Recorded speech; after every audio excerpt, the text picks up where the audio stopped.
Wait, so I'm the only one not fluently trained in a deadly form of martial arts? I'm so gonna be the first to die today.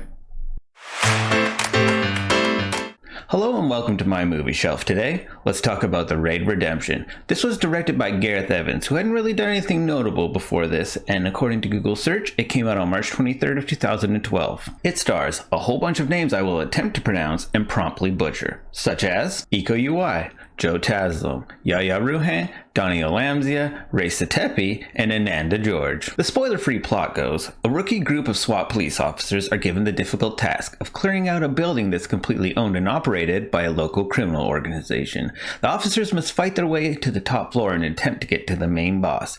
But how many of them can make it out alive? And are their intentions truly as good as they first seem? The plot is fairly generic for an action movie, but never to the point of being dumbed down. And full disclosure, this is an English dub script, so if voiceovers bother you, keep that in mind. In general though, the dubbing is pretty well done except for the occasional off-sounding sentence. The soundtrack is completely fine, although overall, none of the tracks really stood out. This is not the type of film to just throw in a love story. It knows you're here for the action and delivers it, while balancing a level of extreme violence and fighting that doesn't just become a straight-out gore fest, though this movie is definitely geared towards adults and not the whole family. Iko awesomely carries more than his fair share of the action as the leading role, and the performance by Joe Taslim was one of the reasons he was cast as Sub-Zero in the Mortal Kombat reboot. Yang shines as the combat-hungry leading henchman, the Mad Dog. I just love the way he hunts that best-on-best competition and is easily my favorite character.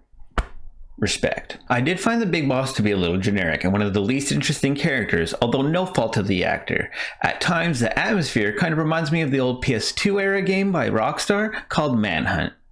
Does anyone even remember that? Working from one place to another lends itself quite well to the action film genre, and at times can almost feel like a linear video game progressing through the story beats. Especially this one scene with a wall and machete that basically feels just like a QuickTime event. In fact, someone could have made a really cool game based on this in the style of Sifu or Sleeping Dogs. Everyone is either dirty, bloody, or sweating, giving it this gritty undertone that works really well, and it amazes me how real the fighting can feel, especially compared to some of the borderline dancing found in some other productions.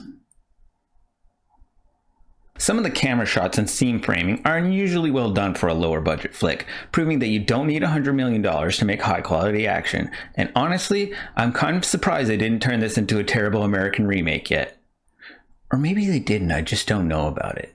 I'd really like to see Gareth Evans' take on a bigger name fighting franchise, like a Daredevil or a Mortal Kombat. Now to break the heart of Ben Affleck Batman stands everywhere, and I'm sorry, but this is what Affleck's solo Bat project was going to be based on, with Deathstroke and Arkham replacing the building full of criminals. Before we get to the rating, remember to like and subscribe for more reviews. Comment down below if you've seen it, or if it's on your watch list. So on the scale of yes, maybe, or no, would I recommend The Raid Redemption? Oh god, yes. Pretty much everything about this movie is great and it's packed with hard-hitting good times. Personally, I think this franchise is often overlooked and are two of my favorite action titles out today. What I wouldn't give to see them in one last film, and it really is a shame that they're not planning to complete the trilogy.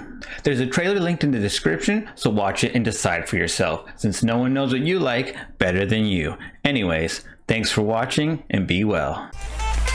If you enjoyed this video, you can click here for my previous review. Thanks for watching.